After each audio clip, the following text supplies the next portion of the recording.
Okay so good evening, नमस्कार। मैं अनुराग दीक्षित आप सभी का एक बार फिर से हार्दिक स्वागत करता हूं आपके अपने ऑफिशियल यूट्यूब चैनल पर। उम्मीद कर रहा हूं मेरी आवाज़ ठीक ढंग से आप सभी तक पहुंच रही होगी।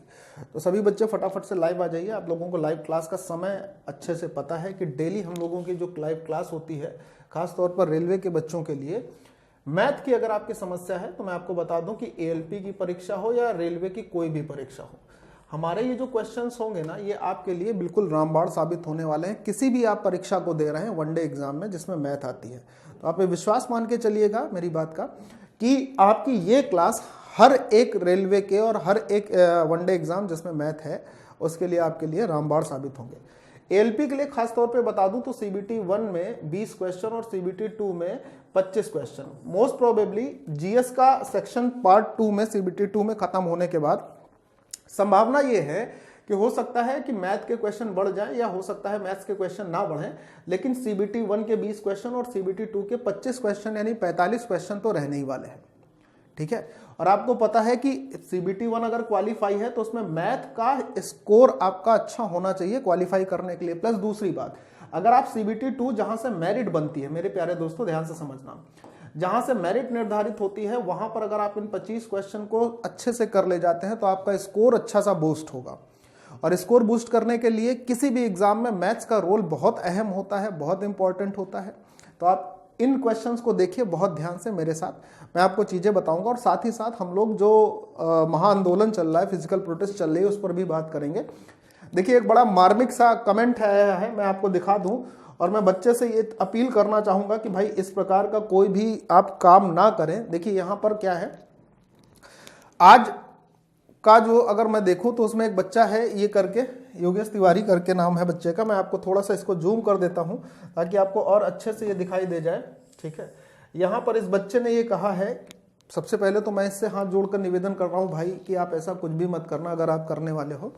ये कह रहा मैं सुसाइड करने जा रहा हूं गुरुदेव, माफ करना क्योंकि मैं रेलवे से अप्रेंटिस करने के बाद भी, डबल स्किल होने के बाद भी जॉब नहीं मिल रही है। घर वालों से हम पर बहुत उम्मीद थी, घर का पूरी, और ऐसा सिर्फ ये एक बच्चा नहीं है। मैं बताऊं तो पिछले 6 वर्षों से 2018 के बाद से तैयारी करने वाले हर एक बच्चे का लगभग मानसिक हालत ऐसी ही है कि उस बच्चे पर मानसिक दबाव तो है ही खुद से सिलेक्शन का, साथ ही साथ कहीं ना कहीं वो बच्चा घर की जिम्मेदारियों के कारण भी इस दबाव को और ज्यादा महसूस कर रहा है। लेकिन दबाव महसूस करने का बच्चा बिल्कुल भी ये मतलब नहीं कि आप इस प्रकार का कोई कदम उठाए। मेरा आपसे हाथ जोड़कर निवेदन है, इस बच्चे का जो आईडी में नाम लिखा है वो योगेश तिवारी करके लिखा है, तो मेरा इस बच्चे से हार्दिक निवेदन है बहुत हाथ जोड़कर कि आप ऐसा कोई कदम ना उठाए। आपके इस छोटे से गलत कदम के कारण आप जो अभी मानसिक दबाव महसूस कर रहे हैं ना भाई, जो इस बच्चे ने यहाँ के कमेंट में बताया है, इससे कहीं ज्यादा प्रेशर और इससे कहीं ज्यादा दबाव और दुख आपके परिवारजनों को आपके इस छोटे से गलत कदम के कारण आजीवन रहने वाला है। तो आप ऐसा ना करें। और हम लोगों की भी कोशिश है कि हम लोग बहुत जल्दी पटना पहुंचेंगे।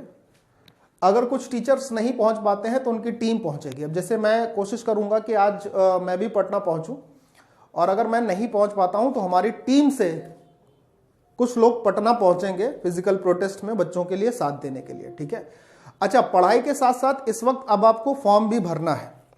ऐसा मत करना कि अभी फॉर्म नहीं भरना है। देखिए आप फॉर्म भरने लगिए, फॉर्म भरने का भी आपका समय है। तो जो बच्चे अभी भी ये कह रहे हैं कि सर हम फॉर्म नहीं भरेंगे, मेरा उनसे बिल्कुल हार्दिक और विनम्र निवेदन है मेरे प्यारे दोस्तों कि आप फॉर्म भरिए, फॉर्म भरिए सभी लोग। कारण उसका ये है कि अंतिम समय में जब आप फॉर्म नहीं भरेंगे तो अंतिम समय में एक इशू बन जाता है सर्वर इशू, और सर्वर इशू में फिर आप इस बात का कोई भी आंदोलन, किसी भी प्रकार से अराजकता वाली बात सरकार के सामने नहीं रख सकते हैं कि सर उस आंदोलन की वजह से मैंने फॉर्म नहीं भरा इसलिए आप डेट बढ़ाइए। देखिए समझदारी से काम लीजिए, मन को थोड़ा सा स्पष्ट रखिए। ठीक है, ठीक है, ठीक। चलिए तो फिर हम लोग आज की क्लास को शुरू कर लेते हैं मेरे प्यारे बच्चे। अगर आप लोगों को, सभी लोगों को मुझे लगता है कि उम्मीद से सही ढंग से आवाज आ रही, तो हम लोग आज की क्लास को शुरू करते हैं। और आज की क्लास का पहला क्वेश्चन हम लोग आपके सामने लगाते हैं। खास तौर पर एएलपी का मॉक टेस्ट नंबर 4 है जो आप इस वक्त सामने देख रहे हैं। पहला प्रश्न बच्चे इसका ये कह रहा है कि 6 अंकों वाली एक संख्या है 5x 2y 6z। ये हमारे पास 6 अंकों की एक संख्या है। ये 7, 11 और 13 से विभाजित होती है तो हमसे कहता है x माइनस वाई प्लस में 3z की मान क्या होगा, ये हमसे प्रश्न पूछा गया। तो मेरे प्यारे भाई मैं आपको बताऊं, देखिए 7, 11, 13 की विभाजकता का एक बहुत प्यारा नियम होता है। 7, 11 और 13 की ये विभाजकता का नियम जिन बच्चों को नहीं पता है मैं उनको बता देता हूं। इसकी विभाजकता का एक बहुत प्यारा नियम होता है, मैं आपको बताता हूं, ठीक है। विभाजकता का जो एक नियम होता है वो नियम ये कहता है कि जो संख्या 7, 11 और 13 से विभाजित होगी वो संख्या 1001 से भी विभाजित होगी। इसके पीछे की वजह ये होती है कि भाई 7 भी अभाज्य संख्या है, 11 भी अभाज्य संख्या और 13 भी अभाज्य संख्या है, और इन तीनों संख्याओं का जो गुणनफल होता है वो हमारा 1001 होता है, ठीक है। साथ ही साथ जो संख्या 7, 11 और 13 से विभाजित होगी वो 1001 से विभाजित होगी ही होगी। साथ में इसका एक और नोट पॉइंट होता है जिसे आप सभी लोग नोट करिएगा जिन बच्चों को नहीं पता है, कि कोई भी ऐसी संख्या जो 6 अंकों की होती है, कोई भी ऐसी संख्या जो 6 अंकों की होती है और हर बार अल्टरनेट अंक रिपीट होते हैं। कहने का मतलब इस प्रकार की बनी संख्या कि मान लीजिए XYZ लिखा है और XYZ लिखा है, ऐसी कोई संख्या कि जो 3 बार रिपीट होकर 6 अंकों की संख्या बनाती है। मान लीजिए एक एग्जांपल और दे देता हूं, ABC लिखा हो और ABC लिखा हो, या इसको इस तरीके के एग्जांपल से समझ सकते हो, 2, 3, 1 लिखा हो और उसके बाद फिर से 2, 3, 1 आ जाए। ऐसी 6 अंकों की कोई भी संख्या हमेशा 7, 11 और 13 से यानी 1001 से विभाजित होती है, याद रखिएगा।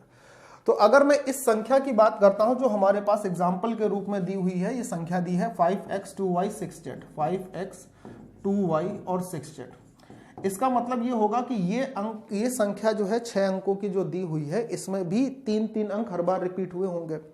अब कैसे अंक रिपीट हुए होंगे देखना भाई, यहां पर बीच में आप देखो 3 अंकों का पेयर इधर और 3 अंकों का पेयर हम इधर कर लेते हैं। इसमें बीच में लिखा है 6, इसका मतलब यहां पर हमारे पास x की जगह 6 आएगा, y की जगह क्या आएगा, 5 आएगा, फिर यहां पर 6 लिखा ही था और z की जगह क्या आ जाएगा, 2 आ जाएगा। तो 562 वो संख्या बन जाएगी जो 6 अंकों की होगी, 7, 11, 13 से विभाजित होगी।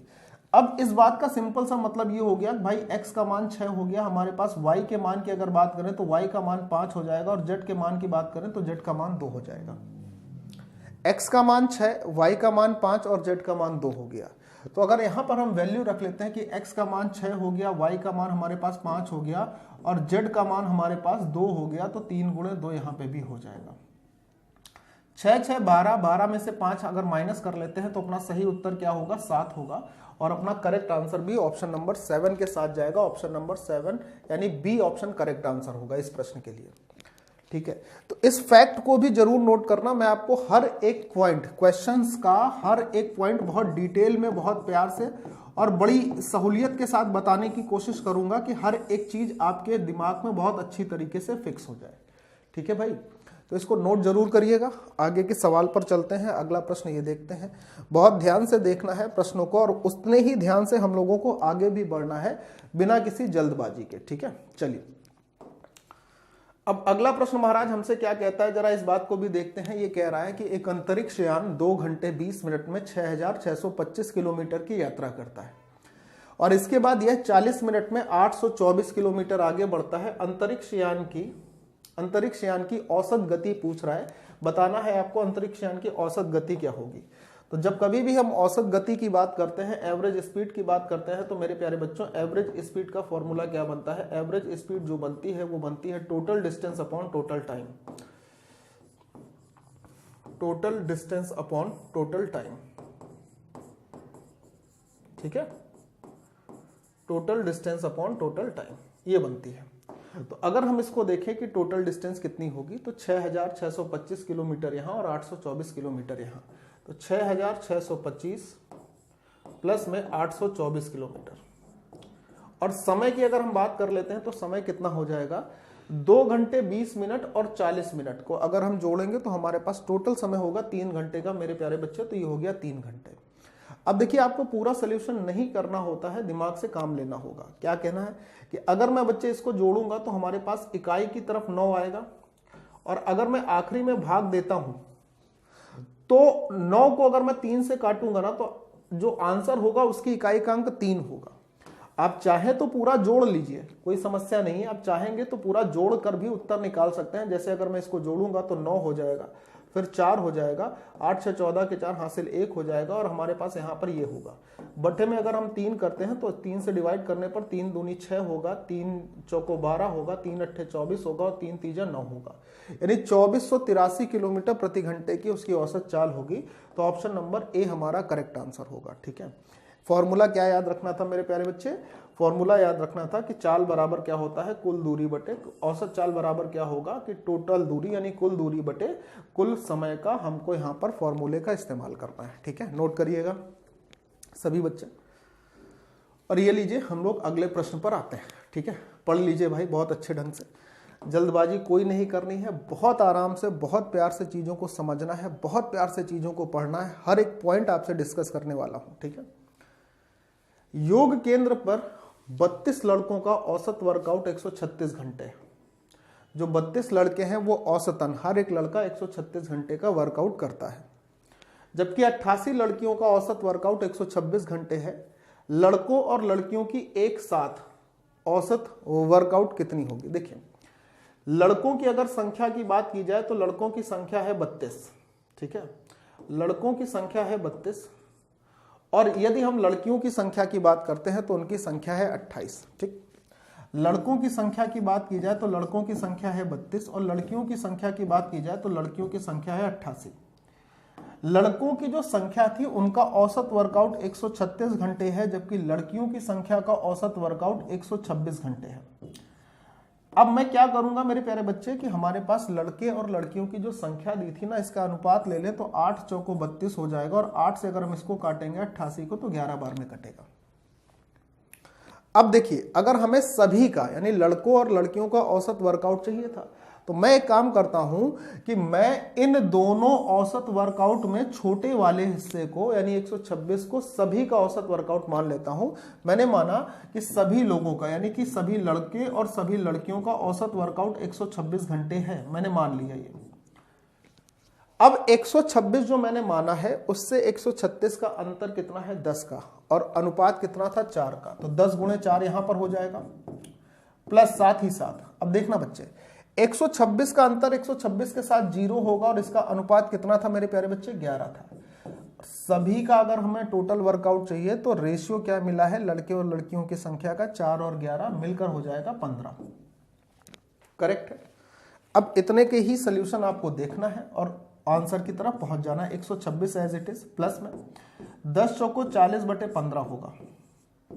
अब 40/15 का मतलब क्या होगा मेरे प्यारे बच्चे? 15 दूनी 30, यहां से बचेगा 10/15। इस 10/15 को आप 2/3 भी लिख सकते हो और 2 इसके साथ जुड़ जाएगा तो ये 128 हो जाएगा। 128 सही 2/3 घंटे का औसत वर्कआउट होगा सभी लोगों का। तो आपका करेक्ट आंसर क्या बनेगा? 128 सही 2/3, यानी ऑप्शन नंबर बी जो होगा वो बिल्कुल सही उत्तर बन जाएगा इस प्रश्न का। बहुत ही जबरदस्त और बहुत ही बढ़िया प्रश्न था ये भी। ठीक है, चलिए क्वेश्चन संख्या अगले पर आते हैं। ये रहा आपके पास नेक्स्ट क्वेश्चन, बहुत ध्यान से देखना है और उतने ही प्यार से उत्तर की तरफ बढ़ना है। ठीक है, तो सवाल क्या है? कह रहा है कि एक बैग में 5 रुपए, 10 रुपए और 20 रुपए मूल्य वर्ग के सिक्के हैं। ठीक है, बैग में सिक्कों की कुल संख्या 240 है। यदि 5 रुपए, 10 रुपए और 20 रुपए मूल्य वर्ग के सिक्कों की संख्या 2, 3 और 5 के अनुपात में है तो बैग में कुल कितनी धनराशि है? बिल्कुल आसान सा सवाल है कि अगर बैग में कुल संख्या जो है सिक्कों की वो 240 है और उन सिक्कों की संख्या का अनुपात है 2, 3, 5। देखिए 240 कुल सिक्के हैं। ये 240 कुल सिक्के कितने कितने मूल वर्ग के हैं? तो आप बोलोगे 5, 10 और 15 के मूल वर्ग के हैं। 5 रुपए के सिक्के हैं, 10 रुपए के सिक्के हैं और 20 रुपए के सिक्के हैं। इनकी संख्या का जो बच्चे अनुपात है ना, वो अनुपात को अगर आप देखें तो वो बोला गया है 2, 3 और 5 के अनुपात में है। तो सबसे पहले हम ये पता कर लेते हैं कि किस मूल्य वर्ग के कितने सिक्के हैं। तो 2, 3 और 5 का जो टोटल योग होगा बच्चे वो तो हो गया 10।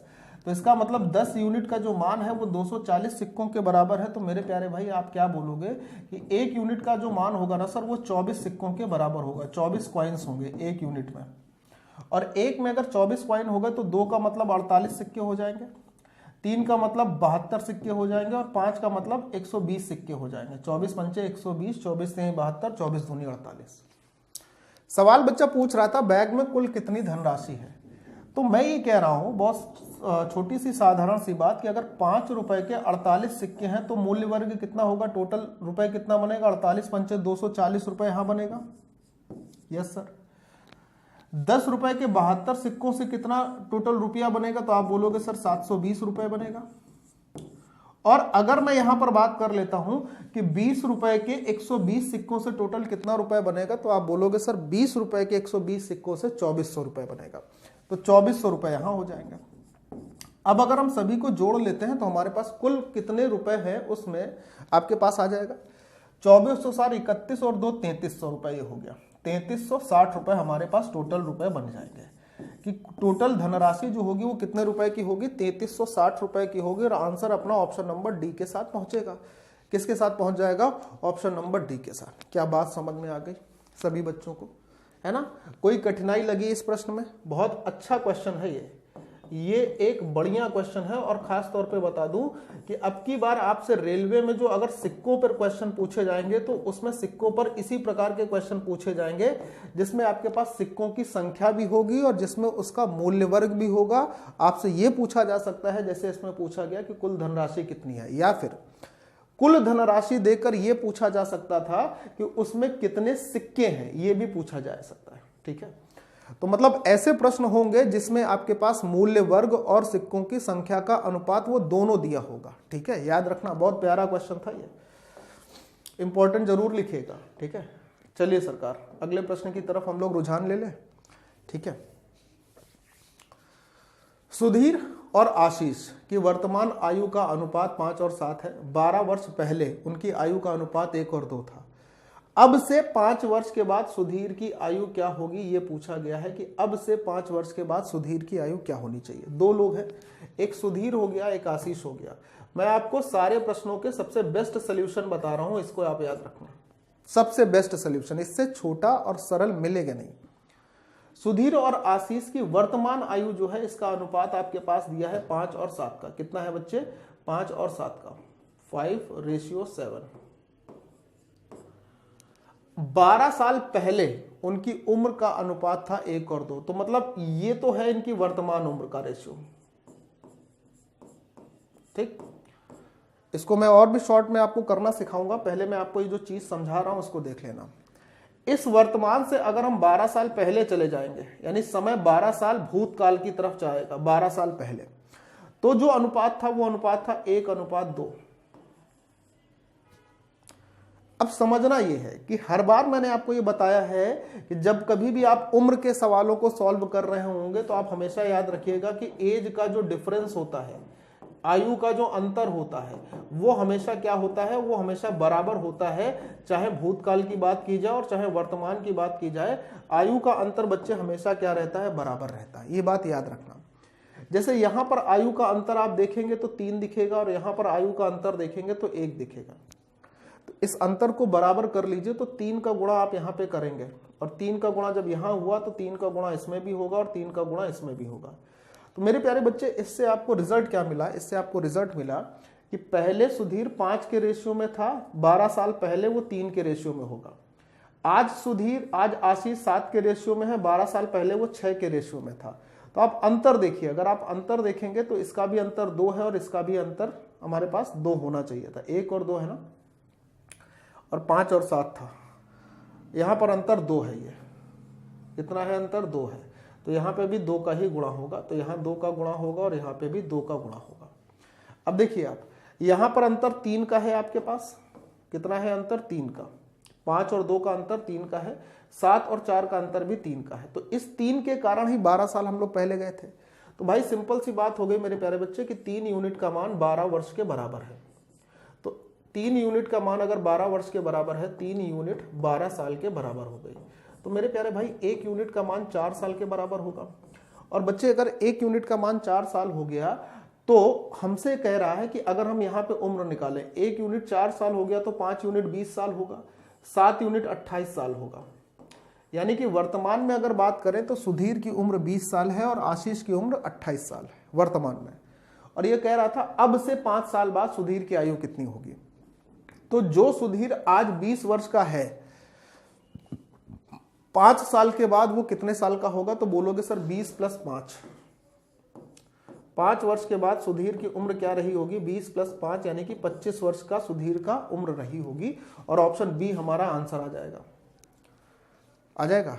अच्छा, अब इसी प्रश्न को अगर आप थोड़ा सा और ध्यान से देख लें, ये तो मैंने आपको वो तरीका बता दिया, हालांकि ट्रिक ये भी है, लेकिन इससे भी छोटी ट्रिक क्या होगी ना, ये भी ट्रिक से ही बताया था, लेकिन इस ट्रिक से भी छोटी ट्रिक क्या होगी इस प्रश्न को करने की, मेरे प्यारे बच्चे ध्यान से सुनना।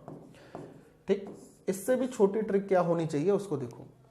आपसे सीधे सीधे पूछ रहा था अब से 5 वर्ष के बाद सुधीर की आयु क्या होगी। वर्तमान में सुधीर की उम्र जो है वो 5 के अनुपात में है, 5 के अनुपात में, और आज से 5 साल बाद सुधीर की उम्र पूछ रहा था। तो इसका मतलब ये हुआ कि अगर मैं ऑप्शन में से 5 घटा दूं तो फिर उसके बाद वो ऑप्शन 5 से विभाजित होना चाहिए, तब तो अपना आंसर होगा।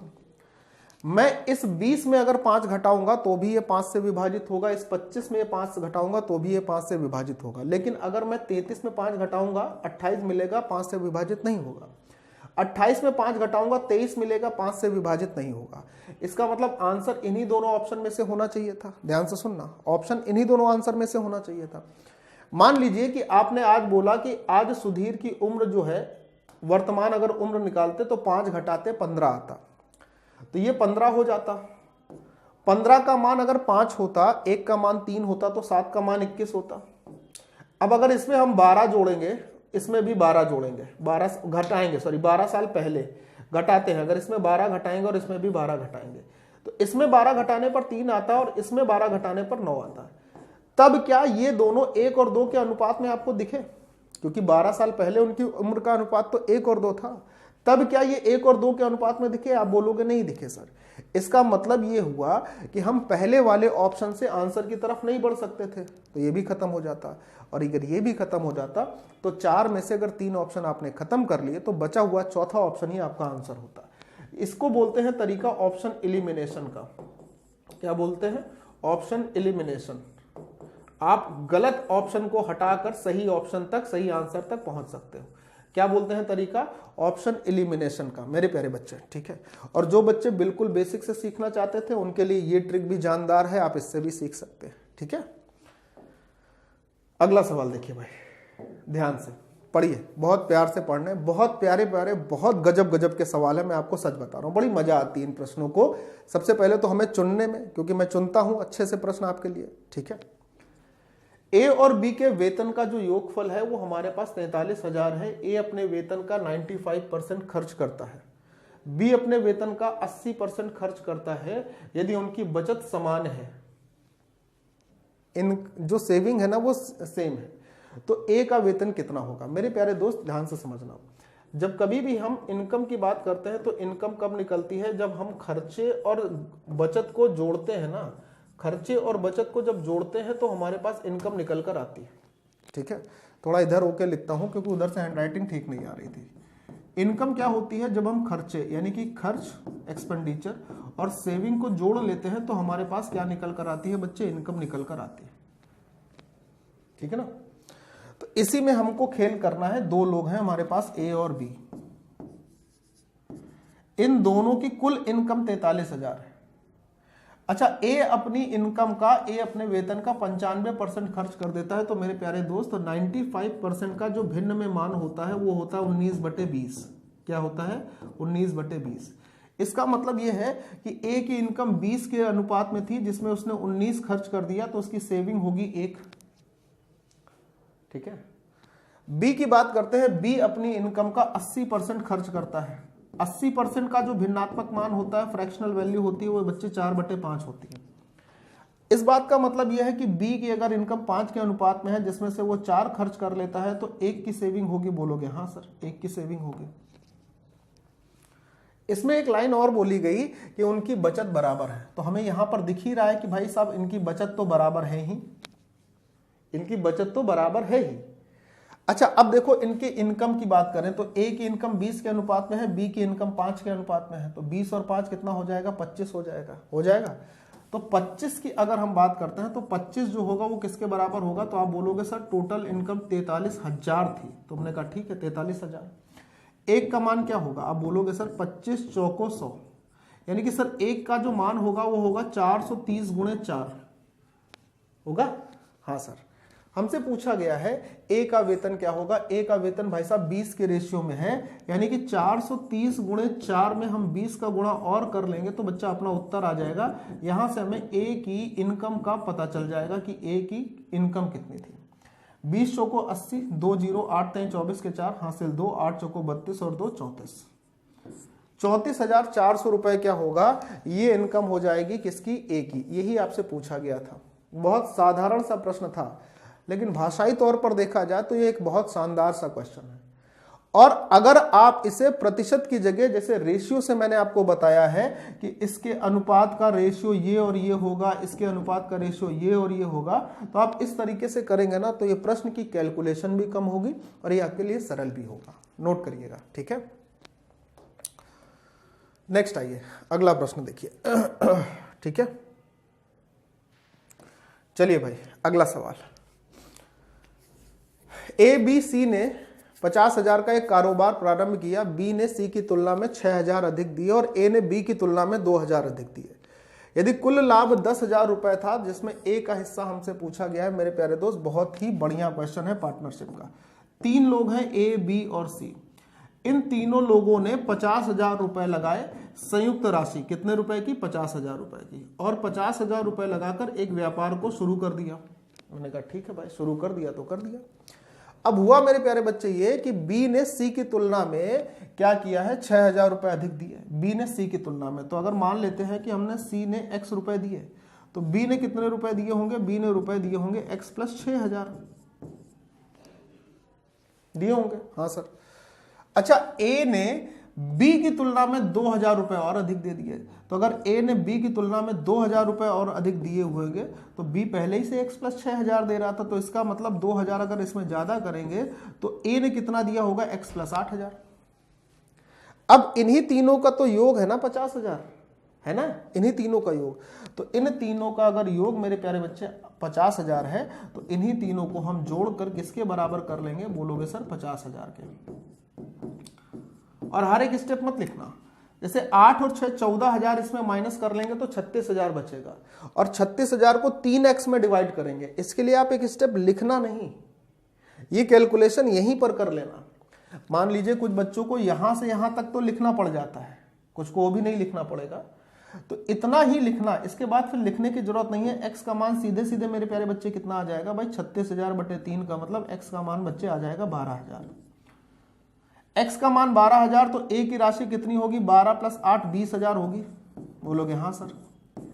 b की राशि 12 प्लस 6 8 18,000 होगी, बोलोगे हाँ सर होगी। और c की राशि सिर्फ x थी तो इसकी राशि 12,000 होगी। टोटल हो गया 50,000। 20 प्लस 18 38, 38 प्लस 12 50,000। अब कुल मिलाकर लाभ ही इनको 10,000 का हुआ था, देखो बोल रहा है, और उस लाभ 10,000 में ए का हिस्सा पूछ रहा था। तो भाई लाभ कैसे बढ़ता है, आपको पता होना चाहिए कि लाभ जो होता है सर वो पूंजी गुणे समय के रेशियो में हमेशा बढ़ता है। लाभ हमेशा कैसे बांटा जाता है, पूंजी गुणे समय के अनुपात में। ये बात याद होगी ना। तो यहां पर पूंजी और समय का गुणनफल तो ये आ गया ना। तो 3 0 इसके, 3 0 इसके, 3 0 इसके, हमने यहीं पे खत्म कर दिया। 4 से काटेंगे, 4 पंचे 20 हो जाएगा, बल्कि 4 से ना काटें तो इसको काट लेते हैं 2 से। 2 से काटेंगे तो 10 बार ये हो जाएगा, 2 से काटेंगे 9 बार ये हो जाएगा, 2 से काटेंगे 6 बार ये हो जाएगा। मतलब ये हुआ कि ए बी और सी की पूंजी के अनुपात क्या हो गए, 10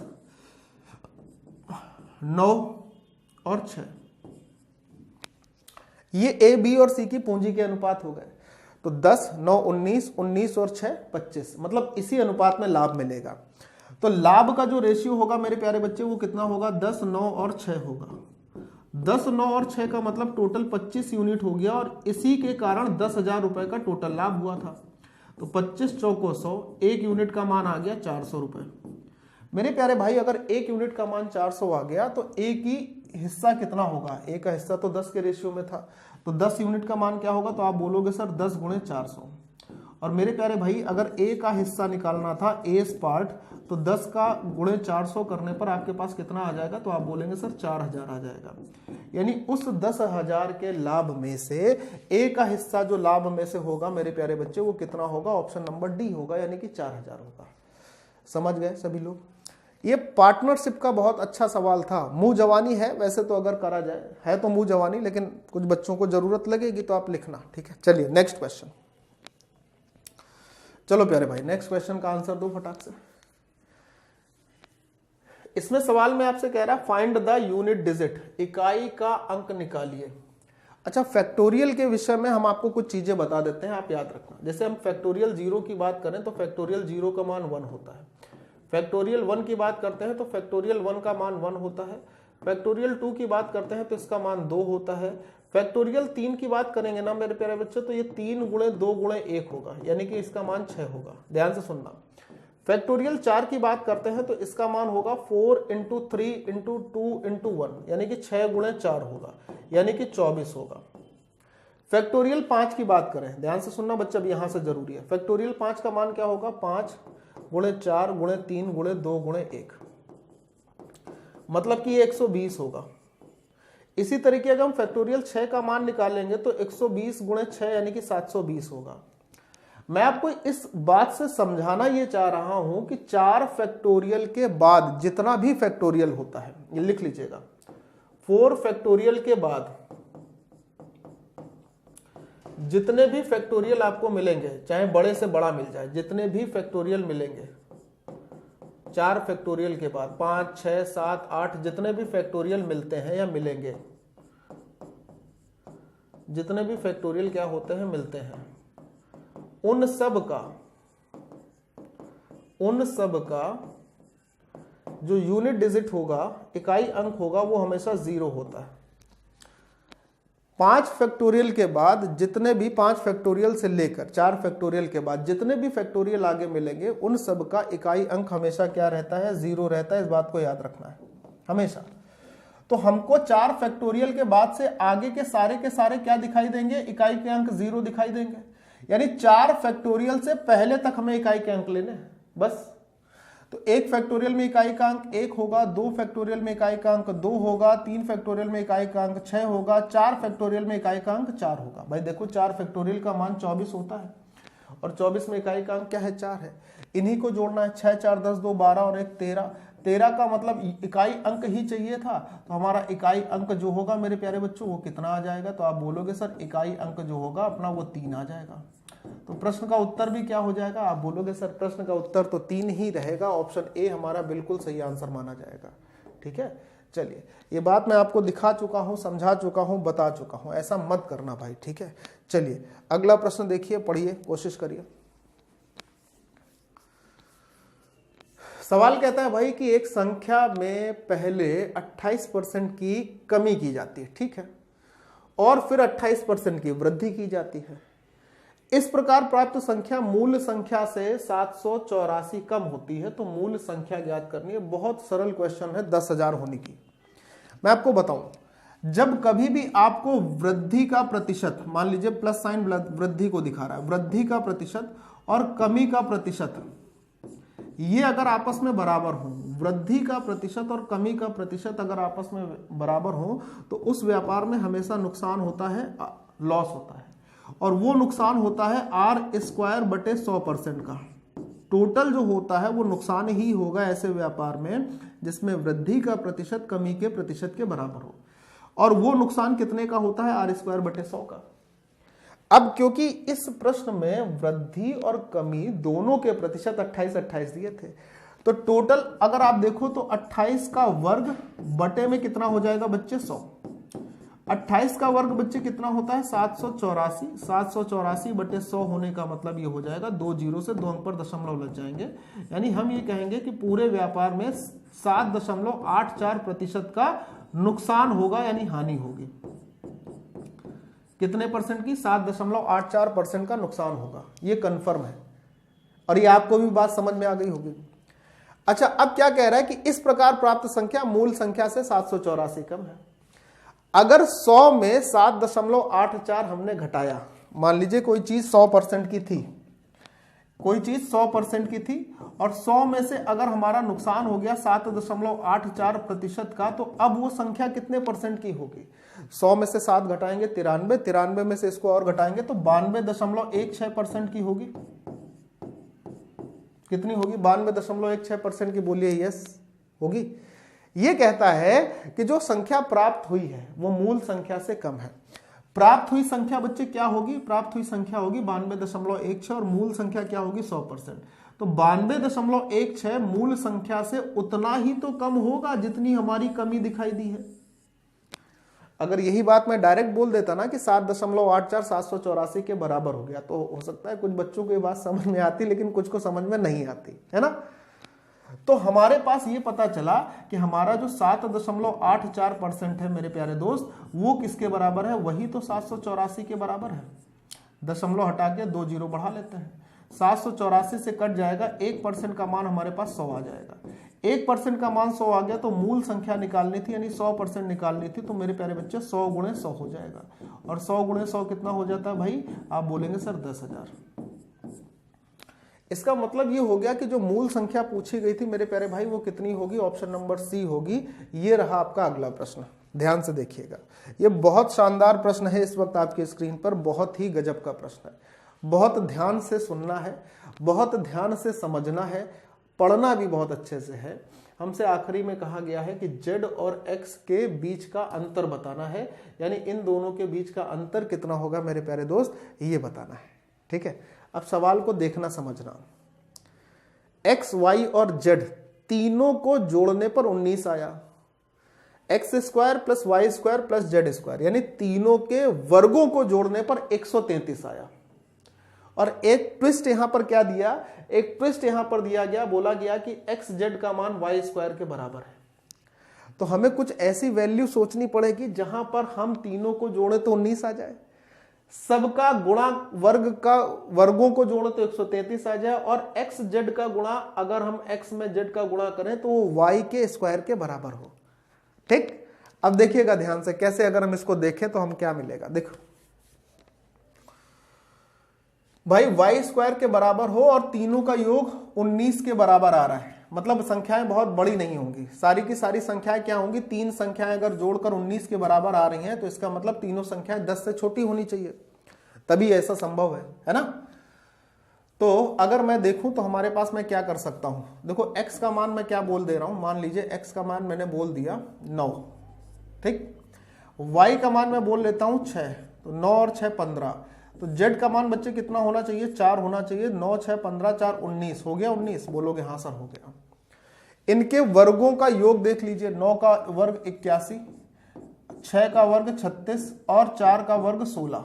तीनों को अगर हम जोड़ेंगे तो क्या 133 हो रहा है? हाँ, 6 6 12 133 हो भी रहा है। और x गुणे z करने पे क्या y² आ रहा है? तो आप बोलोगे सर x और z का गुणनफल होगा 36, और ये हमारे पास 6 के स्क्वायर के बराबर होता है, तो ये बात भी संतुष्ट हो गई। बोलोगे हाँ सर। अब हमारे पास x y z के मान आ गए। क्या मान है भाई? x का मान है भाई साहब 9, z का मान है सर जी 4, और सर जी y का मान जो है ना हमारे पास वो 6 है। ये मान आ गए। x और z का धनात्मक अंतर चाहिए, इन दोनों का अंतर चाहिए, तो मेरे प्यारे दोस्त इन दोनों का अंतर तो 5 आएगा। कोई फॉर्मूले का इस्तेमाल मत करना, इसमें फॉर्मूला इस्तेमाल करोगे बहुत फंस जाओगे, कोई मतलब नहीं होगा। आप चाहो तो करो फॉर्मूले का इस्तेमाल, लेकिन फॉर्मूले का इस्तेमाल करने का कोई मतलब नहीं है। आप x plus Y plus Z के होल स्क्वायर को लगाइए अगर फॉर्मूला करना चाहते हो। तो ऐसे प्रश्नों में आप क्या करें, सोचा करिए। ऐसे प्रश्नों में अगर वैल्यू इमेजिन कर पाते हैं, हर एक प्रश्न में ऐसा पॉसिबल भी नहीं होता है, मैं ये भी नहीं कह रहा हूं, लेकिन कुछ प्रश्न ऐसे होते हैं जिसमें आपके पास हिंट दिया होता है कि आपको वैल्यू इमेजिन कर लेंगे तो आपका आंसर जल्दी आ जाएगा। सर हिंट कैसे पता करें? भाई ये हिंट ही तो है, ये हिंट ही तो है। सबसे बड़ा हिंट तो यही है कि आपको इस प्रश्न में वैल्यू को इमेजिन कर लेना है। सबसे बड़ा हिंट तो यही है, और इसी एक बात ने प्रश्न को इतना सरल बना दिया है। अगर आप इसे फॉर्मूले से करते तो काफी लेंथी होता, ये बहुत लेंथी होता। ठीक है, तो पेपर में समय बचाना है और 100% एक्यूरेसी भी दिखानी है ना। चलिए अगला सवाल देखिए भाई ध्यान से, बताइए उत्तर क्या होगा। दिख रहा होगा मुझे उम्मीद है, दिख रहा है ना सारे अंक? ठीक है, दिख रहा है।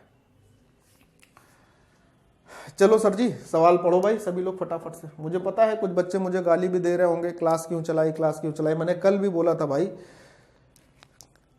कि मैं क्लास चलाऊंगा, मैं आपकी पढ़ाई का नुकसान नहीं करूंगा, चाहे आप उसके लिए मुझे जितना भी गाली देना चाहो दे लो। ठीक है, मुझे कोई फर्क नहीं पड़ेगा, क्योंकि मैं कमेंट देखूंगा ही नहीं। आपको पढ़ाई अच्छी लगेगी, ये मैं गारंटी से कह सकता हूं। दिए गए चित्र में यदि ए बी 10 सेंटीमीटर है मेरे प्यारे दोस्त, ए बी 10 सेंटीमीटर है, ये पूरी भुजा हमारे पास 10 सेंटीमीटर है, ठीक।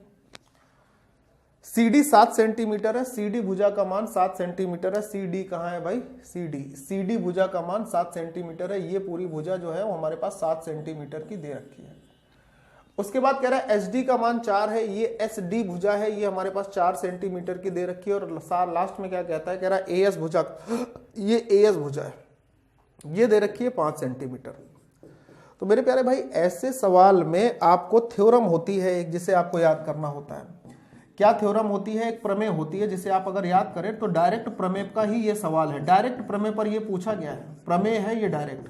याद तो होगी ना ज्योमेट्री की ये प्रमेय, नहीं याद है, अरे नोट कर लेना। क्या प्रमेय है समझो।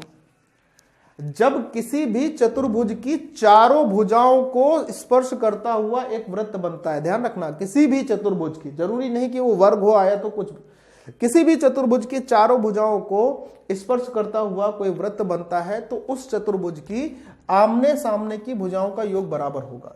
यानी यहां पर A B plus C D जो होगा वो A D plus C B के बराबर होगा। A B plus C D भुजा का मान, A B plus C D भुजा का मान जो होगा वो किसके बराबर होगा, A D plus B C भुजा के बराबर होगा। A D plus B C भुजा के बराबर होना चाहिए। अब ए बी भुजा कितनी है, 10 है। सी डी भुजा कितनी है, सी डी भुजा अगर देखेंगे तो हमारे पास 7 है। ए डी भुजा का मान कितना है, ए से डी तक की भुजा 5 + 4 9 है। और हमसे बी सी भुजा का ही मान पूछा है तो बी सी हमारे पास यहां हो जाएगी।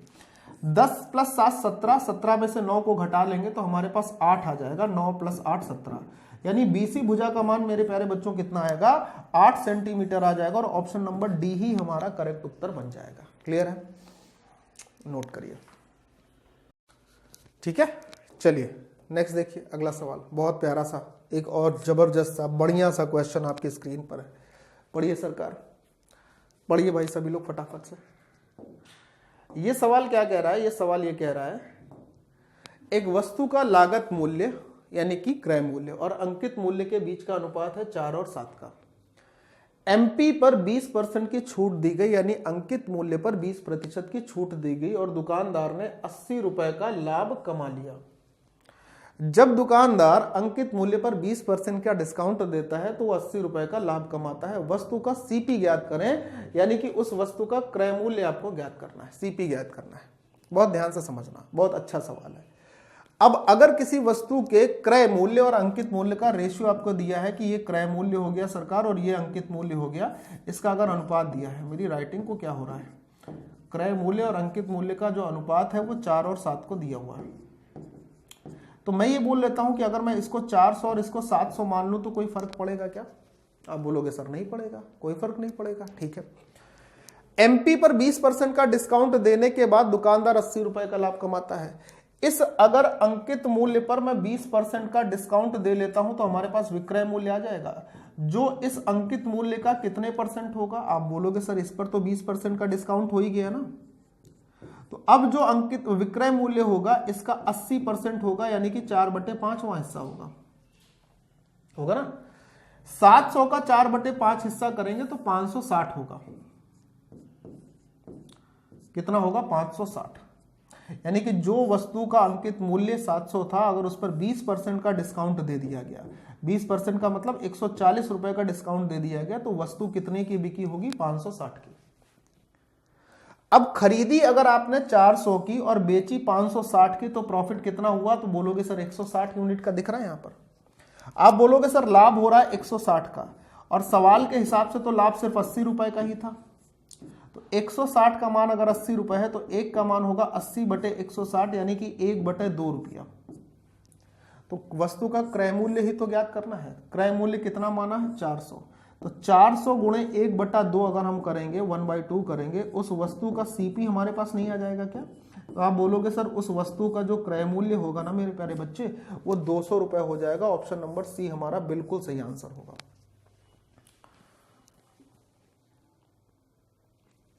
ठीक है, नोट कर लीजिएगा।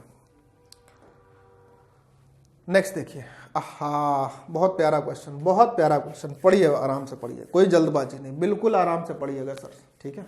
बहुत प्यारा क्वेश्चन, मजेदार जिसे कहते हैं। पढ़ो भाई, क्या कह रहा है सवाल? सवाल कह रहा है कि एक्स वाई जेड एक समकोण त्रिभुज है जिसका कोण x 90 डिग्री है। भुजा एक्स वाई की लंबाई 6 सेंटीमीटर है और भुजा वाई जेड की लंबाई 10 सेंटीमीटर है।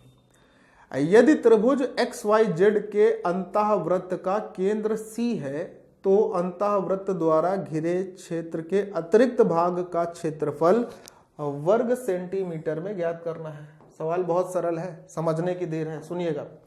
ये कह रहा है सबसे पहले कि हमारे पास एक समकोण त्रिभुज है एक्स वाई जेड। ये हमारे पास एक्स वाई जेड एक समकोण त्रिभुज हो गया मेरे प्यारे बच्चे, बहुत ध्यान से समझना, ठीक है। जिसका कि कोण x समकोण है, तो अगर इसका कोण x समकोण है तो ये x हो जाएगा। इसको अगर मैं y बोल देता हूं तो ये कोण हो जाएगा z वाला। हो गया।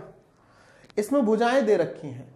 एक्स वाई की लंबाई 6 सेंटीमीटर है, एक्स वाई की लंबाई 6 सेंटीमीटर हो गई और भुजा वाई जेड की लंबाई ये 10 हो गई।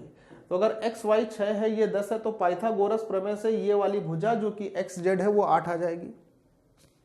साधारण बात है।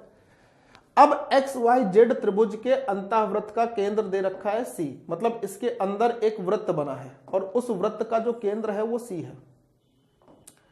इस त्रिभुज के अंदर एक वृत्त बना है और इस अंतःवृत्त का जो केंद्र है मेरे प्यारे बच्चे, उसको बोला गया कि वो केंद्र C है, ठीक।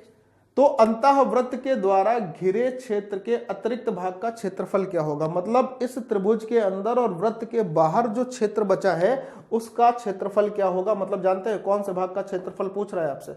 मैं आपको बताता हूं, देखिए कौन से भाग का क्षेत्रफल पूछ रहा है। आपसे कह रहा है कि ये ब्लू वाले पार्ट का, इस ब्लू वाले पार्ट का और इस ब्लू वाले पार्ट का क्षेत्रफल क्या होगा इसका। ये क्षेत्रफल आपसे पूछ रहा है, कह रहा है इसका क्षेत्रफल क्या होगा। तो भाई सिंपल सी बात है कि अगर हम त्रिभुज के क्षेत्रफल में से वृत्त का क्षेत्रफल घटा लेंगे तो बचा भाग का क्षेत्रफल आएगा। अब इस त्रिभुज का क्षेत्रफल निकालना कोई कठिन बात नहीं है। 1/2 आधार गुणे ऊंचाई, आधार ये हो गया, ऊंचाई 8 हो गई। लेकिन सर हम वृत्त का क्षेत्रफल कैसे निकालें? वृत्त की त्रिज्या पता ही नहीं है। अरे भाई, अगर कोई वृत्त समकोण त्रिभुज के अंदर बना है तो उस वृत्त की त्रिज्या निकालने का तरीका तो आपको पता होना चाहिए ना। कि समकोण त्रिभुज के अंदर की जो त्रिज्या होती है वो क्या होती है?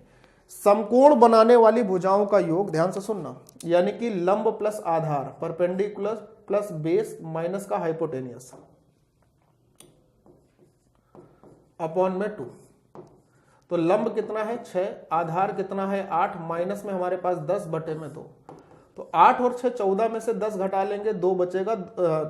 14 में से 10 घटाएंगे, 4 बचेगा। 4/2 का मतलब अंतःवृत्त की त्रिज्या 2 आ जाएगी। और भाई साहब अगर अंतःवृत्त की त्रिज्या 2 आ गई तो इसका क्षेत्रफल क्या होगा? पाई आर स्क्वायर से पाई इंटू 2 का स्क्वायर। 8 संग 48/2 का मतलब ये 24 हो जाएगा और यहां पर क्या हो जाएगा? 4 पाई हो जाएगा। और अपना आंसर क्या बन जाएगा? अपना आंसर बन जाएगा 24 माइनस 4 पाई। ये जो नीला वाला बचा हुआ भाग है इसका क्षेत्रफल हो जाएगा 24 माइनस में 4 पाई, आपका आंसर बन जाएगा। बिल्कुल सिंपल सा सरल सा क्वेश्चन था। क्लियर है सभी को? कोई डाउट नहीं होना चाहिए। मुझे लगता है इस प्रश्न में बहुत अच्छा और बड़ा सीधा सा प्रश्न था, अच्छा भी प्रश्न है ना। कमेंट जरूर करते रहिएगा, गाली वाले नहीं, ठीक है, क्योंकि मैं पढ़ाना नहीं छोड़ूंगा भाई। मेरी कोशिश ये रहेगी कि मैं आपको पढ़ाई से विरक्त नहीं होने दूं। ऐसा नहीं कि मैं आपके साथ नहीं हूं, मैं आपके पूरा साथ हूं। हमारी टीम आज पटना भी पहुंच जाएगी, आप लोगों के फिजिकल प्रोटेस्ट में साथ देगी, हर चीज करेगी, ठीक है। जो आप साथ मांगोगे वो मिलेगा। 44√3 वर्ग यूनिट के क्षेत्रफल वाले एक समभुज त्रिभुज के लिए उसके अंतःवृत्त और परिवृत्त की त्रिज्याओं का अनुपात क्या होगा? अब देखो ये सवाल है मुंह जवानी। अगर कोई समभुज त्रिभुज है अपने पास, समभुज त्रिभुज का मतलब है कि हमारे पास एक समबाहु त्रिभुज है जिसका क्षेत्रफल दिया है 44√3। अब इसके अंतःवृत्त और परिवृत्त की त्रिज्याओं का अनुपात पूछ रहा है मेरे प्यारे बच्चे। अंतःवृत्त मतलब इसके अंदर बनने वाला वृत्त, कुछ इस प्रकार से। एक ये अंतःवृत्त हो जाएगा इसका, ठीक है, अंतःवृत्त हो गया। और इसके लिए इसका परिवृत्त की अगर बात करें तो परिवृत्त कुछ ऐसे बन जाएगा, ये हो जाएगा इसका परिवृत्त। ठीक है, ये हो गया इसका परिवृत्त। तो अगर अंतःवृत्त और परिवृत्त की त्रिज्याओं का अनुपात पूछ रहा है मेरे प्यारे बच्चे, ध्यान से सुनना। परिवृत्त की त्रिज्या कैपिटल आर, अंतःवृत्त की त्रिज्या स्मॉल आर। अब इनकी अगर अनुपात पूछ रहा है तो मेरे प्यारे बच्चे आप इस बात को भी देखो कि अगर हम किसी भी समबाहु त्रिभुज के शीर्ष से सामने की भुजा पर एक लंब डाल देते हैं, ठीक, एक लंब डाल दिया, तो वो क्या करता है, इसको हमेशा 2 और 1 के रेशियो में डिवाइड करता है। इसकी माध्यिका होती है ना 2 और 1 के रेशियो में डिवाइड करना। तो केंद्र से, यानी जहां केंद्रक है, केंद्रक से लेकर कोण के बीच की जो दूरी होती है वो परिवृत्त की त्रिज्या होती है, और केंद्रक से लेकर भुजा के बीच की जो दूरी होती है वो स्मॉल आर होती है, यानी अंतःवृत्त की त्रिज्या होती है। यही आपसे पूछा था, बस सिंपल सी बात थी। ये डायग्राम वगैरह भी बनाने की इस सवाल में जरूरत नहीं है। तो अगर आपसे पूछा है अंतःवृत्त की त्रिज्या और परिवृत्त की त्रिज्याओं का अनुपात क्या होगा, तो मेरे प्यारे बच्चे अंतःवृत्त की त्रिज्या तो 1 होगी और परिवृत्त की त्रिज्या का रेशियो होगा 2, यानी आंसर आपका क्या आ जाएगा, 1 और 2 आ जाएगा। ऑप्शन नंबर ए हमारा करेक्ट आंसर होगा। तो इसमें कोई डायग्राम वगैरह बनाने की जरूरत नहीं थी, ये आपकी समझ के लिए मैंने बनाया है, इसका कोई और यूज है नहीं। तो एग्जाम में अगर आपके पास कोई ऐसा क्वेश्चन आता है ना, तो एग्जाम में आप ये डायग्राम वगैरह ना बनाएं, ये सारी चीजें आपके दिमाग में स्पष्ट होनी चाहिए। इसीलिए मैं हमेशा कहता हूं कॉन्सेप्ट को थोड़ा मजबूती से पढ़ा करिए। अगला सवाल चलिए देखिए, त्रिकोणमिति का ये बहुत सस्ता इन द सेंस बहुत सरल सा क्वेश्चन पूछा गया है भाई। एएलपी के मॉक टेस्ट नंबर 4 में ये सवाल है आपके सामने, आपको उत्तर देने की कोशिश कर लेनी है। सवाल यह है कि साइन फाई बराबर कॉस फाई, तो ये तभी होगा जब हम इसको ऐसे लिखेंगे।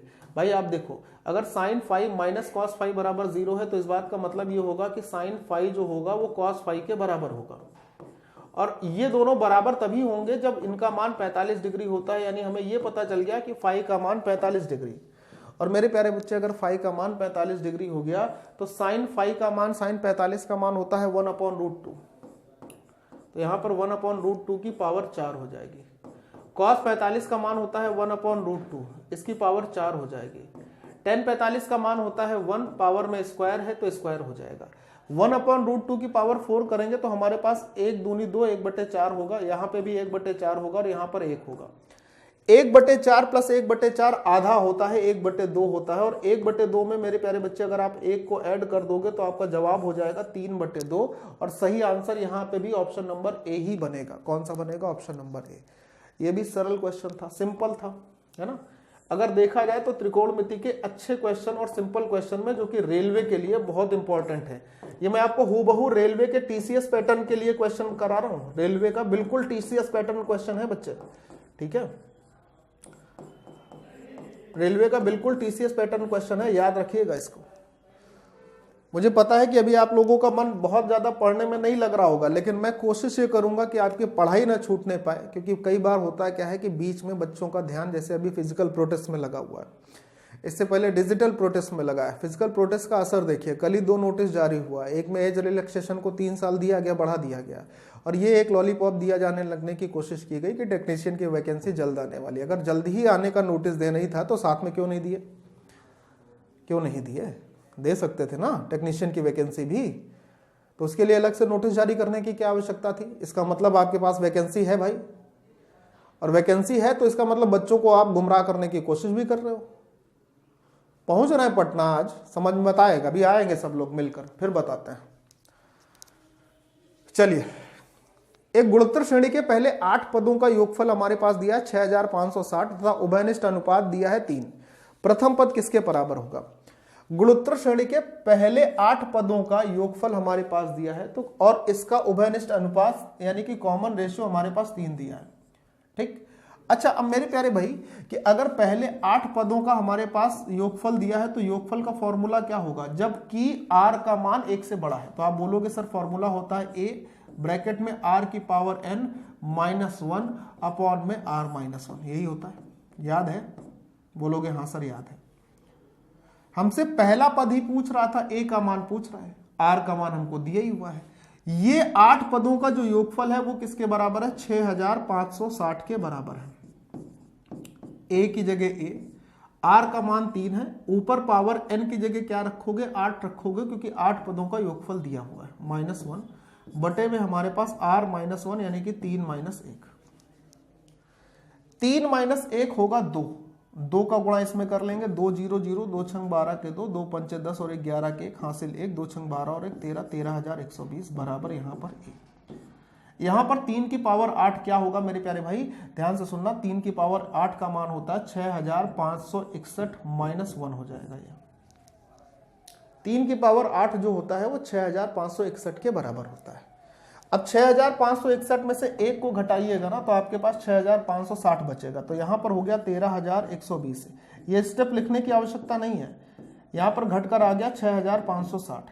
अब 6,560 से आप 13,120 को 2 बार में काट सकते हैं, यानी जो प्रथम पद पूछा गया है मेरे प्यारे दोस्त वो कितना आ जाएगा, वो 2 आ जाएगा। C option correct answer. फॉर्मूले याद होने चाहिए, जैसे मैंने अभी आपको यहां पर बताया कि हमारे पास अगर हम इसका फॉर्मूला देखते हैं मेरे प्यारे दोस्त, अगर हम फॉर्मूला देखते हैं कि गुणोत्तर श्रेणी के n पदों का फॉर्मूला क्या होता है, तो ये होता है इसमें तब जब r का मान 1 से बड़ा होगा। मेरे प्यारे भाई अगर r का मान 1 से छोटा होता है तब इस गुणोत्तर श्रेणी में n पदों का जो योगफल होता है वो क्या होता है, तब इसमें गुणोत्तर श्रेणी में n पदों का योगफल होता है a ब्रैकेट में 1 माइनस r की पावर n, बस उल्टा हो जाता है और 1 माइनस r होता है। किसी भी गुणोत्तर श्रेणी के अनंत पदों का जो योगफल होता है वो क्या होता है, a अपॉन 1 माइनस r। किसी भी गुणोत्तर श्रेणी का nवां पद क्या होता है, a इंटू r की पावर n माइनस 1 होता है। याद रखिएगा इन सब चीजों को, छोटी बातें हैं लेकिन आपके लिए बड़ी महत्वपूर्ण है। ठीक, अगला सवाल देखिए, बताइए, बहुत ही प्यारा सा क्वेश्चन है आपके सामने, ध्यान से देखिए, अच्छे से बताइए बिना जल्दबाजी के। ठीक है, क्या कह रहा है, सवाल पढ़िएगा। सवाल कह रहा है यदि चुने गए और ना चुने गए उम्मीदवारों का जो अनुपात है वो 14:25 था, चुने गए और ना चुने गए, सिलेक्टेड और नॉन सिलेक्टेड, तो कितने उम्मीदवारों ने आवेदन किया था ये पूछ रहा है। ठीक है, यदि 35 कम लोगों ने आवेदन कम किया होता, 35 कम लोगों ने आवेदन कम किया होता और 10 लोग कम चुने गए होते, तो चुने गए और ना चुने गए उम्मीदवारों का अनुपात 3 और 5 होता। ये पूछ रहा है कि कितने उम्मीदवारों ने आवेदन किया था। अब देखो मैं आपको बताऊं इसकी सबसे शॉर्ट तरीका क्या है, कैसे कर सकते हो, सुनिएगा बहुत ध्यान से। जैसे सवाल पूछा गया कि कितने उम्मीदवारों ने आवेदन किया था, तो मैं ये समझ पा रहा हूं कि इसमें चुने गए और ना चुने गए 2 प्रकार की कैटेगरी हैं। कुछ लोग सिलेक्ट हुए हैं, सिलेक्टेड हैं, ठीक, कुछ लोगों का सिलेक्शन हुआ, कुछ लोग सिलेक्टेड हैं, और इसमें से कुछ लोग नॉन सिलेक्टेड हैं जो सिलेक्ट नहीं हुए हैं। ठीक है, लेकिन अगर इन दोनों को हम जोड़ेंगे तो हमारे पास टोटल लोग आएगा। ये पहला तरीका है, ध्यान से सुनना, मैं आपको क्या सिखाने की कोशिश कर रहा हूं। सिलेक्टेड लोगों का रेशियो है 14, नॉन सिलेक्टेड लोगों का रेशियो है 25, तो अगर मैं इन दोनों के अनुपात को जोड़ूंगा तो टोटल लोग होंगे ना 39 मेरे प्यारे भाई। और 39 का मतलब ये होगा कि 39 का मतलब होता है 13 गुणे 3, यानी जो ऑप्शन 13 से और 3 से दोनों से कटेगा वो आंसर होना चाहिए।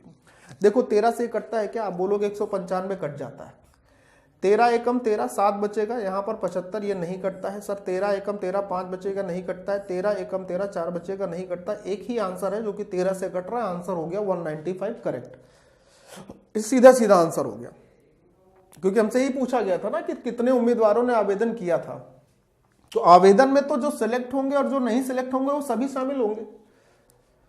लेकिन अब कुछ बच्चों का होगा नहीं सर जी पूरा बता दीजिए कैसे होता है इस सवाल को, तो वो भी मैं आपको सिखाई दे रहा हूं, समझना। सिलेक्टेड और नॉन सिलेक्टेड कैंडिडेट जो है उनका रेशियो है 14:25 का, बहुत ध्यान से सुनिएगा, 14 और 25 का, टोटल बन गया 39। इसमें से ये कह रहा है कि अगर 35 लोगों ने कम आवेदन किया, मान लीजिए कि टोटल अगर 39 लोगों ने आवेदन किया है था, 39 के रेशियो में लोगों ने आवेदन किया था, इसमें से 25 कम लोगों ने आवेदन कम किया होता, 25 कम लोगों ने आवेदन किया होता। ये रेशियो है, ये एग्जैक्ट संख्या है, इसको ध्यान रखना, इसमें इसको डायरेक्ट घटाना नहीं, ये अनुपात है और ये एग्जैक्ट संख्या दी है। ठीक, और 10 कम लोग चुने गए होते हैं, पहले 14 के रेशियो में लोग चुने जाते थे, अब इसमें से 10 कम लोग चुने जाते हैं, तो क्या होता, तो चुने गए और ना चुने गए उम्मीदवारों का अनुपात 3 और 5 होता, तब सिलेक्टेड और नॉन सिलेक्टेड लोगों का रेशियो होता 3 और 5 का, तभी टोटल कितना बनता 8। तो हम जानते हो क्या करेंगे बच्चे, हम उन दोनों को चुनेंगे जिसमें तीनों तीनों नंबर होंगे, यानी सिलेक्टेड को और टोटल को ले लेंगे। सिलेक्टेड वाली संख्या क्या है 14 माइनस का 10 और फिर अनुपात हो गया 3, और टोटल वाली संख्या क्या थी 39 का रेशियो, इसमें से 25 कम हुआ और रेशियो क्या बना था 8, इसको ले लेंगे। डबल क्रॉस मेथड का इस्तेमाल, इधर से इधर, इधर से इधर, 14 अट्ठे 112, 39 गुणे 3 करेंगे तो 127, 39 गुणे 3 करेंगे तो हमारे पास 117 आएगा, सॉरी 3 9 27 के साथ हासिल 2, 3 3 9 और 2 11, 117 और 14 अट्ठे 112, दोनों के बीच का अंतर होगा 5 यूनिट बराबर, इसका गुणा इसके साथ, इसका गुणा इसके साथ, 10 अट्ठे 80, 25 से 75, 80 और 75 के बीच का अंतर अगर हम देखेंगे तो क्या आएगा भाई 10 अट्ठे 80 और 25 से 75, बिल्कुल सही है ना, हाँ ठीक है, 10 अट्ठे 80 और 25 से 75, 75 और 80 के बीच का अंतर 5 ही रहेगा, क्या रहेगा 5 रहेगा। ध्यान से समझने की बात थी मेरे प्यारे भाई, कुछ गड़बड़ हुआ है क्या, 14 अट्ठे 112, 14 9 126, 14 सत्ते 91, ये क्या हमारा सही रहा है। 10 लोग कम चुने गए होते, 10 लोग कम चुने गए होते और चुने गए और ना चुने गए लोगों का अनुपात 3-5 होता, ये होता है, ठीक है। 14 से 3, 14 अट्ठे कितना होता है 8 चौको 32 के 2, हासिल लगेगा 3, 8 एकम 8 3 11, 14 अट्ठे 112, 39 गुणे 3, 3 9 27 के साथ हासिल 2, 3 3 9 2 11, इन दोनों के बीच का अंतर 5 यूनिट, ठीक तो है, इन दोनों के बीच का अंतर हो गया 5 यूनिट।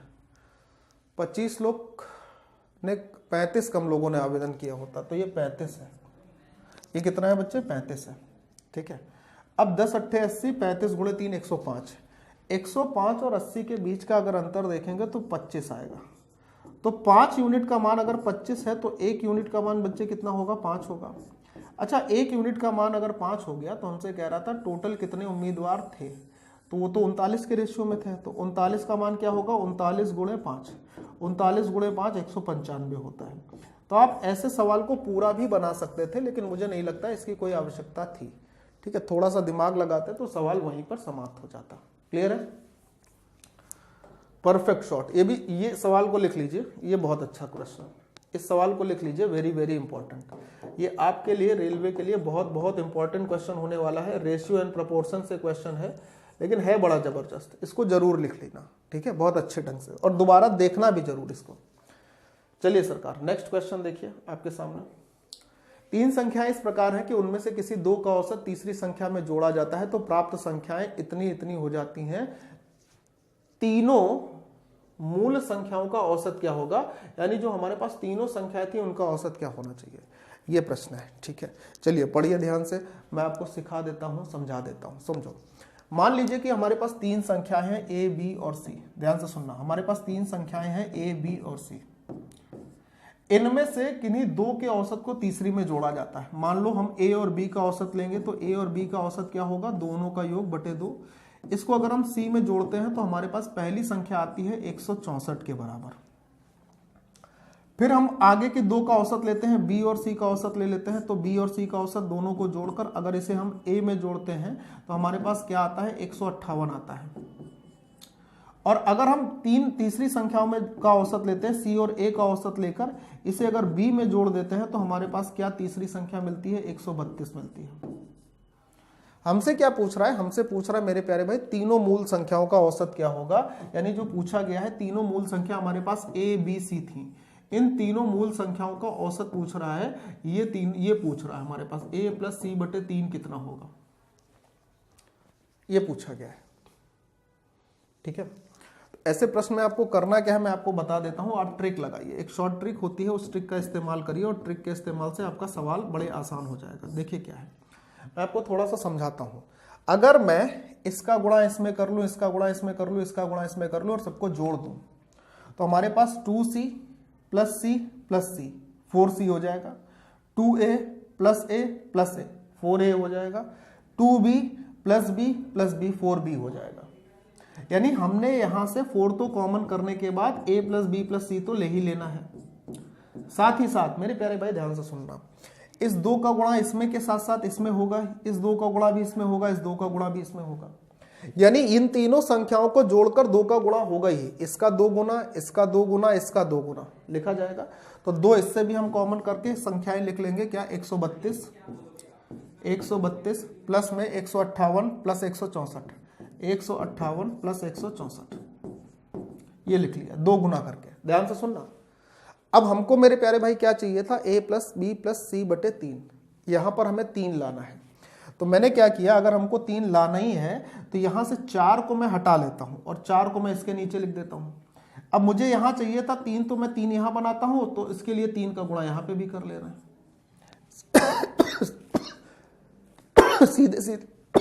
सीधे सीधे एक लाइन में आंसर। और ये कोई जादू नहीं चल रहा है, ये इसी से आया है।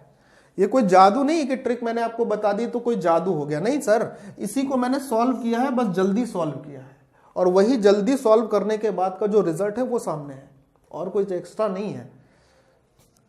2 दूनी 4, 3 दूनी 6 नीचे, ऊपर जोड़िए 8 4 12, 12 और 2 14 के 4 हासिल 1, 6 और 1 7, 7 5 12, 12 और 3 15 के 5 हासिल 1, 1 और 1 2, 2 और 1 3, 3 और 1 4, 454 बटे 3, 454 बटे 6 हो जाएगा। सॉरी, नीचे 3 दूनी 6 है ना, 6 हो जाएगा। तो 6 सत्ते 42 हो जाएगा, 6 सत्ते 42 हो जाएगा, 3 बचेगा, 30 के बाद 3 बचा, तो यहाँ पर 6 पंचे 30 हो जाएगा, 4 बटा 6, 75 सही 4 बटे 6 को हम 75 सही 2 बटे 3 भी लिख सकते हैं। तो तीनों संख्याओं का औसत क्या हो जाएगा, 75 सही 2 बटे 3 हो जाएगा, और 75 सही 2 बटे 3 ऑप्शन ए के लिए जाएगा, और यही अपना आंसर हो जाएगा।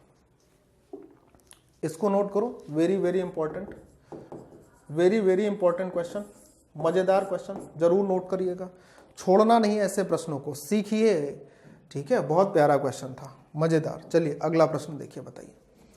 अगला प्रश्न भाई, मॉक टेस्ट 4 ALP की मैथ और खास स्पेशल ALP, ठीक है। आप पूरे रेलवे के लिए भी तैयारी करो, ऐसा नहीं है, आपके लिए पूरा का पूरा क्लास रामबाण ही रहेगा। ABC की क्षमता का अनुपात 7-5-4 है, एक साथ काम करने पर वे 35 दिनों में काम पूरा कर सकते हैं। A और B एक साथ 28 दिनों के लिए काम करते हैं, और शेष कार्य C के द्वारा कितने दिनों में पूरा किया जाएगा। बहुत सरल काम है भाई, ये तीनों मिलकर 7, 5 और 4 की क्षमता से काम करते हैं, इनकी क्षमताएं ये थी ना, इस क्षमता से काम करते हैं, तो पूरा का पूरा काम 35 दिनों में हो जाता है। एक लाइन में देखना सवाल कैसे करेंगे। ये कह रहा था ना कि ABC की क्षमता 7, 5 और 4 के अनुपात में है, तो इसका सिंपल मतलब ये है कि A का 1 दिन का काम 7 है, B का 5 है, C का 4 है। तो ये अपनी इसी क्षमता से तो काम करेंगे, 7 + 5 + 4 से, और ये तीनों मिलकर किसी काम को कर पाते हैं 35 दिन में। एक ही लाइन लगेगी, एक ही लाइन, 35 दिन में काम करते हैं। अब इस 35 दिन में हुआ क्या है कि इस पर A और B ने 28 दिन तक काम कर लिया। तो भाई A और B ने अगर 28 दिन काम कर लिया, तो A की क्षमता तो 7 थी, B की क्षमता तो 5 थी, और इस क्षमता से 28 दिन तक काम हो गया। तो अगर इस टोटल काम में ये जो काम हो गया इसको मैं घटा दूंगा, तो हमारे पास ये शेष काम ही तो आएगा, रिमेनिंग वर्क ही तो आएगा।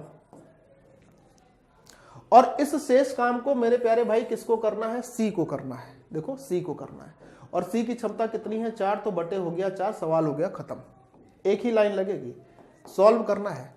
7 + 5 12, 4 16, 7 + 5 12, 4 से काट ले, 16 को 4 से काटोगे तो 4 बार आएगा, 12 को 4 से काटोगे तो 3 बार आएगा।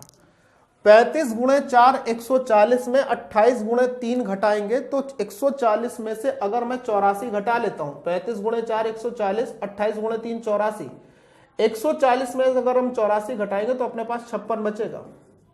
यही अपना आंसर हो गया कि C द्वारा अकेले काम पूरा किया जाएगा तो कितने दिन लगेंगे, तो आप बोलोगे सर 56 दिन लगेंगे। ये एक लाइन का सवाल था, इसमें अगर इससे ज्यादा आप लिखते हो तो विश्वास मानिएगा आप अभी बहुत पुराने तरीकों से सवाल को कर रहे हैं, ठीक है। इससे ज्यादा लिखना नहीं था इसमें। नेक्स्ट क्वेश्चन देखिए, बताइए,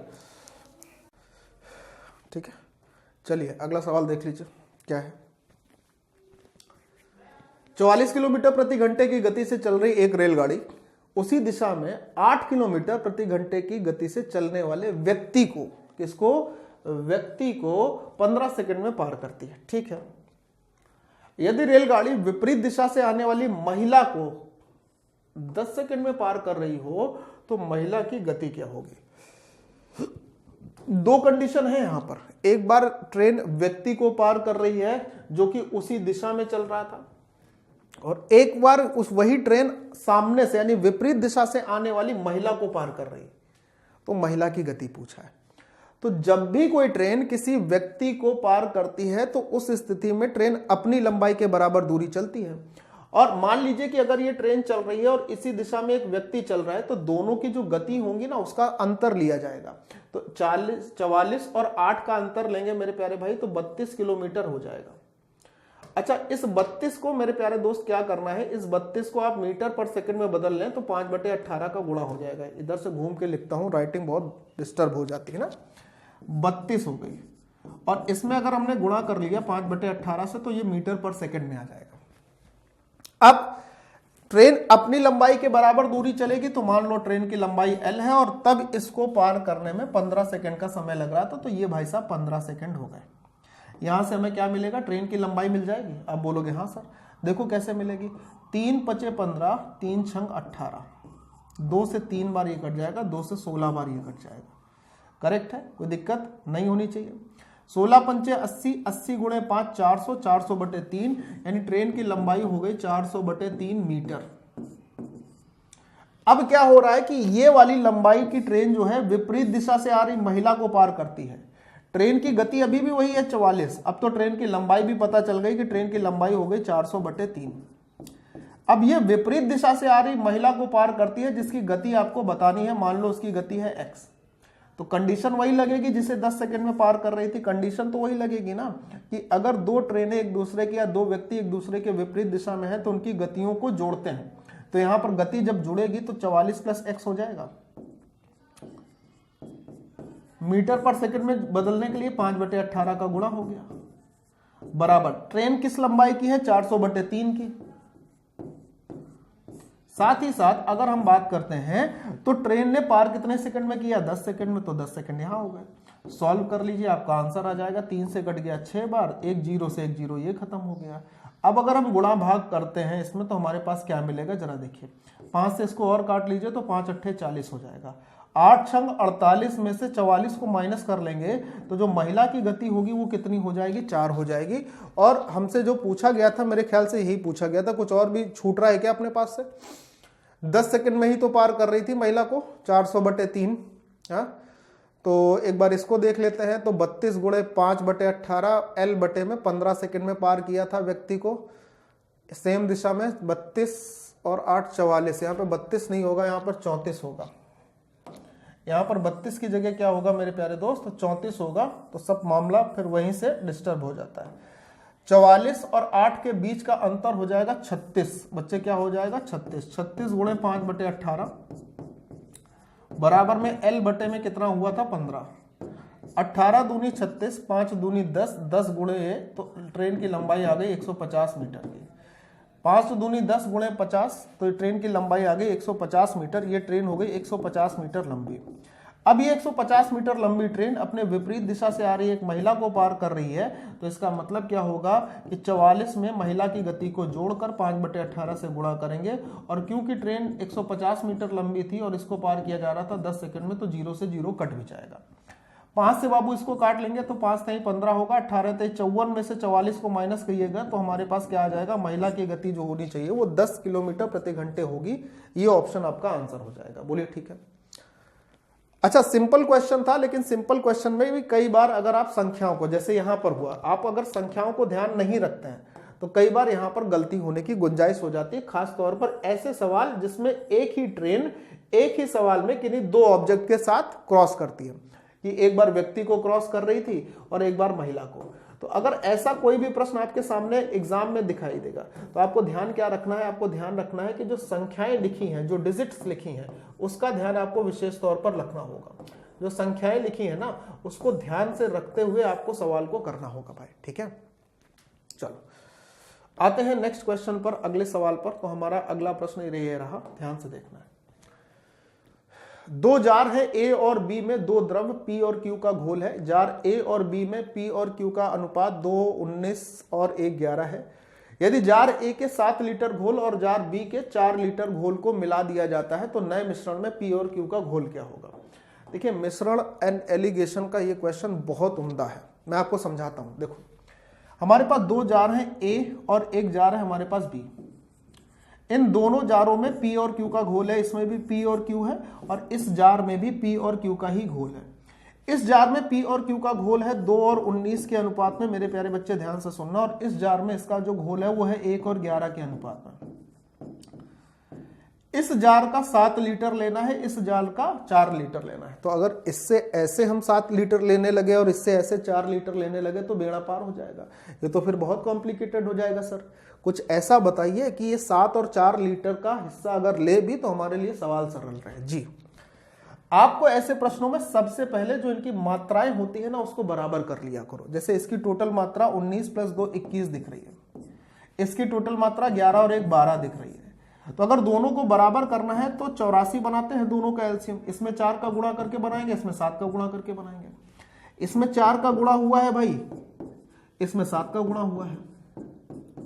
अब मेरे प्यारे भाई क्या है ना कि पहले वाले से आपको 7 का रेशियो लेना है और दूसरे वाले बी से 4 का, यानी पहले वाले से 7 लीटर लेना है और दूसरे वाले से 4 लीटर लेना है। तो हम ये कह देते हैं मैं पूरे पहले को यानी ए को पूरा 7 लीटर बना देता हूं। ये लो 7 का गुणा कर दिया भाई, 21 4 84, 12 7 84 तो बराबर था ही ना।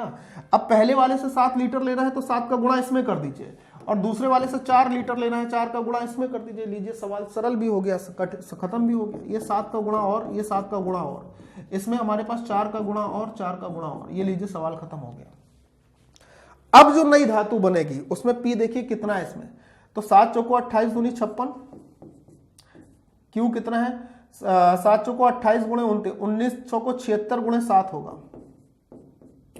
ठीक, इसमें पी देखिए कितना है 7 चौको 28 और इसमें क्यू देखिए 11 7 77 गुणे 4 है, दिख रहा है। अब P क्या होगा, P ऐड होगा P के साथ, Q ऐड होगा Q के साथ। P को P के साथ ऐड कर दीजिए 56 + 28, तो P के साथ ऐड हो गया 56 + 28 के साथ। देखो भाई ध्यान से, 56 + 28 ये P ऐड हो गया। Q को ऐड करें, Q पहला कितना था 76 गुणे 7, ध्यान से सुनिएगा 76 गुणे 7 और दूसरा कितना था 77 गुणे 4, 77 गुणे 4, 56 + 28 84। अब अगर इसको हम करते हैं तो 7 तो कॉमन मिलेगा हमारे पास, तो यहां से 76 हो जाएगा, 7 कॉमन मिलेगा तो 11 11 चौको 44 हो गया। 44 + 76 120, 120 गुणे 7 840, ये हो गया पूरा 840। अब अगर अनुपात ही निकालना है तो ये अनुपात 84 एकम 84 और 84 गुणे 10 140 हो जाएगा। यानी तब नया जो मिश्रण बनेगा उसमें द्रव P और Q का अनुपात मेरे प्यारे भाई कितना होना चाहिए, 1 और 10 का होगा। ऑप्शन नंबर डी अपना करेक्ट आंसर बन जाएगा। ये भी बहुत गजब का सवाल है भाई, बहुत ही ज्यादा गजब का क्वेश्चन है, मजेदार क्वेश्चन जिसको कहते हैं धमाकेदार क्वेश्चन। ठीक है, तो उम्मीद कर रहा हूं कि आज के सेशन के सारे प्रश्न आपको अच्छे लगने हो, ऐसी मुझे उम्मीद है। ठीक है, गाली आप भले दीजिएगा लेकिन पढ़ाई से आपको वंचित रखना ये हमें थोड़ा सा ठीक नहीं लग रहा था, तो इसलिए मैं क्लास लूंगा भाई। ठीक है, रेलवे के लिए क्लास थी, बहुत गजब की क्लास थी।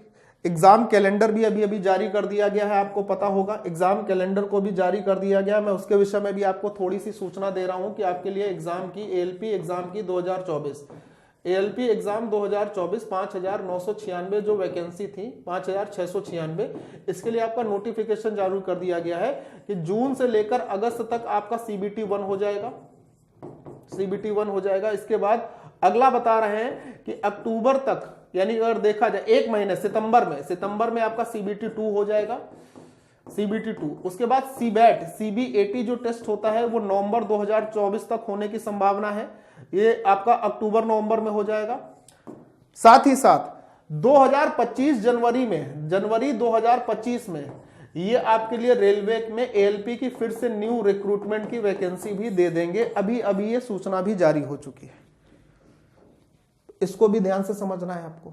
ठीक है, अब सभी बच्चों से, जैसा मैंने शुरुआत में कहा था, मैं फिर से बोल दे रहा हूं, सभी बच्चे फॉर्म जरूर भरें। अब सभी बच्चे फॉर्म जरूर भरें, क्योंकि फॉर्म भरने के लिए आप आखिरी डेट का इंतजार ना करें, नहीं तो फिर सर्वर का इशू होता है और उसमें बहुत सारी दिक्कतें होती हैं। ठीक है, दूसरी बात, एक बात और, अगर आपका कोई डाउट प्रश्न है, कोई डाउट सेशन है, मैं आपको बहुत बार बोल चुका हूं, अगर आपका कोई प्रश्न ऐसा है जो डाउट लगता है आपसे नहीं हो पा रहा है मैथ का, तो आप कमेंट सेक्शन में, जो भी आपका कमेंट सेक्शन है ना, क्लास खत्म होने के बाद जो कमेंट बॉक्स आता है, उस कमेंट बॉक्स में हिंदी में या इंग्लिश में, हिंदी या इंग्लिश किसी में भी आप अपने प्रश्न को लिखिए, लेकिन बस याद रखना कि विद ऑप्शन लिखना, तो मैं उसको कंसीडर करूंगा। विदाउट ऑप्शन अगर आप लिख के भेजेंगे तो उसको कंसीडर मैं नहीं करूंगा। ठीक है भाई, चलिए तो आज के लिए इतना ही रखता है, फिर कल मुलाकात होगी। बाय बाय, जय हिंद एंड टेक केयर।